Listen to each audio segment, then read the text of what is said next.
Bienvenue dans cette nouvelle vidéo où je vais proposer mon pronostic foot pour ce lundi soir. Donc juste avant, abonnez-vous et mettez le petit pouce bleu si vous aimez les vidéos que je vous propose. Donc on va commencer la semaine par du foot, parce que vous êtes pas mal à m'avoir dit « Alors est-ce que tu fais encore des pronostics foot ?» Alors bien évidemment, j'en fais encore. C'est mon sport numéro 1, le football. Bien évidemment, je ne vais pas lâcher le football. C'est tout simplement qu'en ce moment, avec les éliminations de l'Euro, je trouvais qu'il n'y avait pas beaucoup de matchs avec vraiment de l'enjeu. Et en plus de ça, les cotes, la plupart des cotes sont vraiment très faibles. On a souvent des oppositions très déséquilibrées. Et donc je trouvais pas trop ça intéressant. Moi de toute façon je ne prends pas un match s'il n'y a pas d'enjeu sportif. Et donc voilà, donc vous avez compris pourquoi je ne propose que très peu de pronostics sur le foot ces temps-ci. Mais bien évidemment il y en aura beaucoup quand les championnats vont reprendre. Donc pour ce soir j'ai trouvé un pronostic qui me semble intéressant où il y a encore de l'enjeu. Donc c'est l'Irlande qui reçoit le Danemark.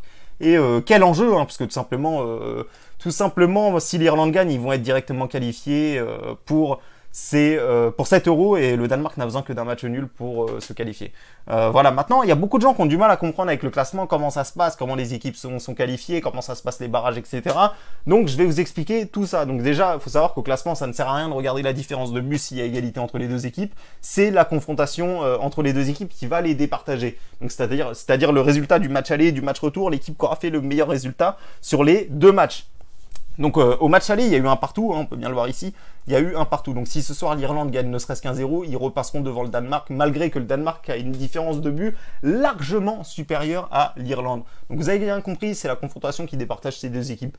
Maintenant, il y a une chose très importante, parce que ça devient compliqué, c'est pour ça que beaucoup de gens ont du mal à comprendre, avec cette Nation League. Donc voilà, donc déjà si vous ne savez pas, quelle que soit l'équipe qui finira troisième ce soir, aura une chance de jouer les barrages. Donc que ce soit le Danemark, l'Irlande ou peut-être même la Suisse, même s'il y a vraiment très peu de chances qu'ils finissent troisième, peut-être même la Suisse, donc quelle que soit l'une des trois équipes qui finit troisième aura une chance de jouer les barrages. Donc vous avez compris, il n'y a pas forcément une pression parce qu'il y aura une seconde chance pour l'équipe qui finit troisième.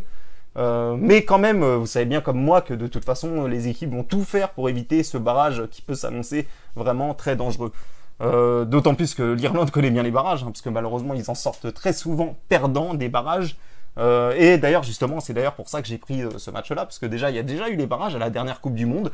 Donc Danemark contre Irlande, donc au match aller il y avait eu 0-0, les Irlandais avaient réussi à ramener le match nul, et au match retour en Irlande en plus de ça, ils se prennent une valise 5 buts à 1, alors qu'en plus l'exploit était en marche, on peut bien voir que l'Irlande menait 1-0 et que finalement ils ont complètement lâché et ont perdu 5-1.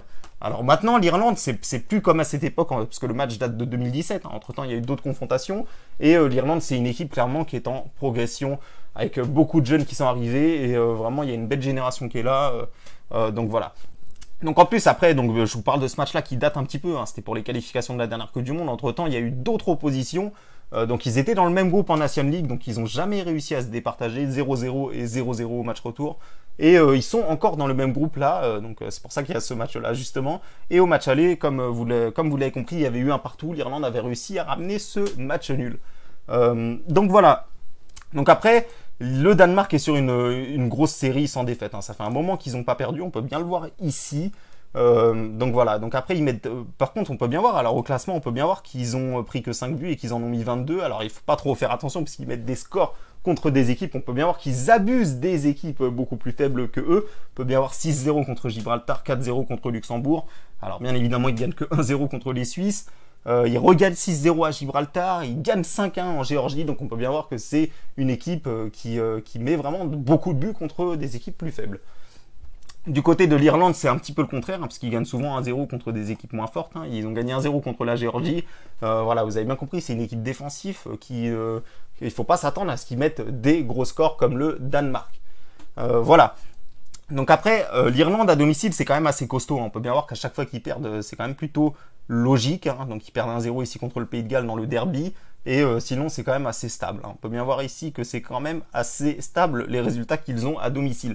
De son côté, le Danemark qui est pas forcément top à l'extérieur, parce qu'ils gagnent pas forcément très souvent. Donc ici, ils ont gagné évidemment, ils gagnent à Gibraltar 6-0, donc là évidemment c'est totalement logique, mais ils font 0-0 en Géorgie, ils font 3-3 en Suisse, alors il faut savoir qu'en plus la Suisse menait 3-0, et ils reviennent à 3-3, ils font 2-2 au Kosovo, ils gagnent 2-1 au Pays de Galles, bon là ils ont réussi à gagner, ils font 0-0 en Irlande, alors voilà, on peut bien voir quand même qu'ils gagnent pas forcément, ils gagnent pas tant que ça à l'extérieur, ils font quand même pas mal de matchs nuls. Voilà. Donc après, bien évidemment, le Danemark est plus fort, hein, je le répète, hein, le Danemark a une équipe bien évidemment plus forte, mais attention, l'Irlande à domicile, il y a vraiment un peuple qui sera là pour mettre la pression sur le Danemark et pour tout faire pour que leur équipe voit enfin l'Euro 2020. Donc voilà, donc après pour moi, je pense honnêtement, je vais vous montrer mon pronostic. Hein. Pour moi, clairement, je vous ai dit les enjeux de ce match. Je vous ai dit ce que je pensais de ce match-là. Je pense qu'il y a une revanche à prendre. Et clairement aussi, il faut savoir une chose, c'est que le Danemark, lorsqu'ils ont éliminé l'Irlande, ils se sont retrouvés par la suite en Coupe du Monde dans le groupe de la France. Et quand il y a eu la confrontation entre la France et le Danemark, je me souviens d'une chose qui était surprenante, c'est que les deux équipes se contentaient clairement du match nul. Pourquoi? Parce que la France était sûre de finir premier avec le match nul et le Danemark était sûr d'être qualifié en finissant deuxième.